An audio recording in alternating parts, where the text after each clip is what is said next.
1,000 miles with my Rivian R1T, and it's costing me less than $12 to charge at home versus $43 at a supercharger for the same range. 1,000 miles for a fraction of the price. My honest take is that this vehicle is worth it. I've been enjoying it. I love it. I've been having a great time with driving this vehicle. It drives very well. And a few things that we're going to be talking about in this video is the driving, the different drive modes that I've done. We'll talk about how I'm using, space in this vehicle. We'll talk about the frunk, the gear tunnel, the bed. We'll also look at my efficiency with the vehicle so far, as well as we'll consider, a little teaser on my application that I've been building to use while I'm driving with Autonomy Plus to learn a language. As we continue, let's go ahead and open up the frunk and see how I've been utilizing it for storage space. So here's my frunk. Pretty weird to say frunk, but it's pretty nice. And it's loaded up with groceries. Here are the groceries that I went grocery shopping for today. And you can see clearly what fits and how snug everything is. Nothing's spilling over, nothing's damaged. But right now, for the frunk, this is, amazing spacing right here. I can fit about, Trader Joe's, Whole Foods, and go do a little clothes shopping at TJ Maxx worth of groceries and still have space if I did really well at Tetris. So lots of space in the frunk. I enjoy it, and it's pretty nice. So let's go ahead and head over to the gear tunnel. Now with the groceries out, let's go ahead and get our frunk ready for the game.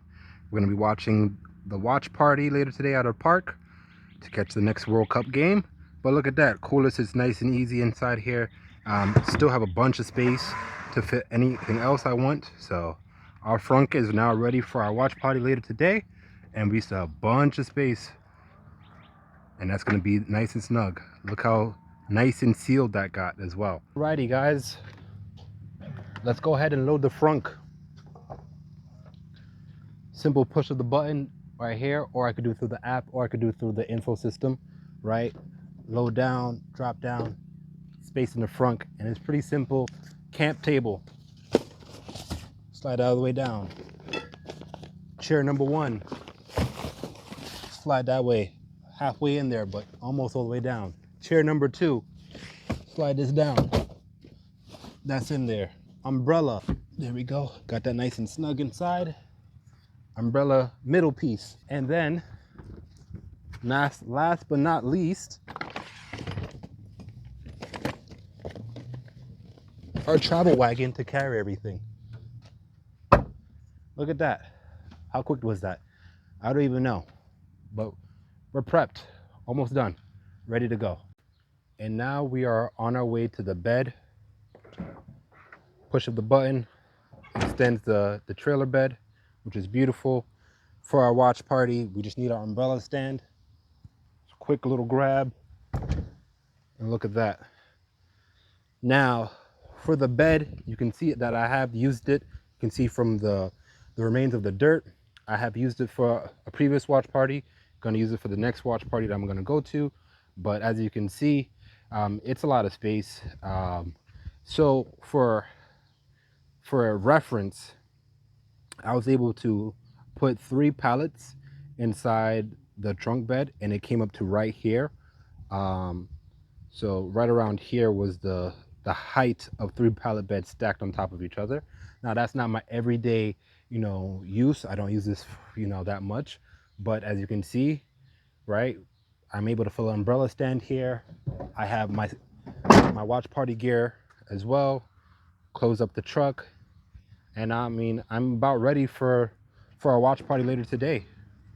Right, that's not gonna move inside. It's not gonna rattle. The umbrella stand's heavy, still a lot of space. And then we have the movable tonneau cover, and we're good to go. But none of this matters. What matters is about how it drives. So we're going to go ahead and talk about the driving and how that feels. I have used all purpose. All purpose is currently my daily drive mode.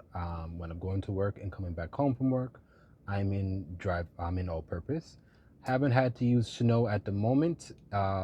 Just hasn't been cold yet. We're in the middle of the summer. Sport mode is nice, but the way I like to say it is, Sport mode is like all-purpose plus, right? The car gets a little bit more lower in terms of the ride height. Then braking does go up to high. That is really nice and nifty, because you might need to brake a little harder if you're going to be driving at a faster pace. So there's nice, counterbalance right there between the two. And then all-terrain mode, I've only used it once. You will get a higher a height setting, and I'm feeling the car actually lift up a little bit. I don't know if you can kind of see, but yeah, the car's height did go up really well. I've only used it once. I haven't done much off-roading, and it wasn't really for off-roading. I was just on some rocks, and I didn't want the underbelly to get scuffed up. So I just increased the height. That was it. I don't have any purposes right now. I'm not trying to do anything off-road at the moment. Maybe if I ever do some glamping or camping, I'll try using all-terrain. So if you have any recommendations, any trails, definitely leave that in the chat. And leave me a note, and I'll probably try to get out there and give it a test. But otherwise, these are the drives. The other thing that I like to call out, before we talk about Autonomy Plus, is if you click on here, right, you can definitely kneel the car. And this is really nice if you want to get somebody inside the car. You can feel the car kneel, and it's nice because not everybody can. The car is kind of high off the ground. It's not an easy step in. So for people who need a little assistance stepping in, you have that kneel feature. Now, next we have Autonomy Plus. Would have to be driving to showcase that feature, but currently not driving at the moment. Autonomy Plus is amazing. I use it daily on my day-to-day to work and back. I have no complaints. It does really well with the roads. Going to small roads per se to the highway roads, it does really great. What's good to know is that it can do Autonomy Plus without a car in front, but it gives an extra sense of measure because it uses a car in front to see where it is in the lane, as well as guidance, trying to keep itself in balance within without that car in front. Then otherwise it can do it very well, but there may be moments when around there's like a sharp turn curve where it feels not comfortable handling Autonomy Plus, and it will kind of guide you to do that on your own. So with that, let's go ahead and let's transition into something that's very important. And being that it's hands-free time, has me thinking about this truck cost me to run. What's the real starting point in terms of the math for efficiency? So let's look at the numbers. Let's look at the mileage and efficiency. And what's nice is we can look at it from this dashboard here. And then to kind of get into your efficiency, you click on the energy symbol here, and we can see how long our last charge cost us, and it cost us 84 kilowatts, which is definitely less than $10, right? So starting off, if you haven't already noticed, right now I am on a lower battery, currently right now 12%, 51 miles left on my charge. I do like to go on the lower side because I go from 10% to 80%, so I can maximize the amount of mileage. I know some people's sweet spot is 2070. I'm a little bit more greedy. I want more mileage on the day-to-day, which means I charge less frequently. Right now I'm in about a week, charge once a week type of vibe, which is pretty nice. That's about gassing up once a week as well. Percent, and currently right now my projected range at 80% is 300 miles and 336 miles, which is pretty neat. That's not too far from the 420 miles with a full battery. And this is all great. You see my average speed is 42 miles, 42 miles an hour. Distance is usually about 62 miles per drive, give or take. That's how far I'm really driving per metrics here. Efficiency, dropped off some here, some there, but currently right now it's very hot, and we'll get better numbers as we drive. I think once we hit maybe the 6-point month mark, we'll know more about my efficiency with the car.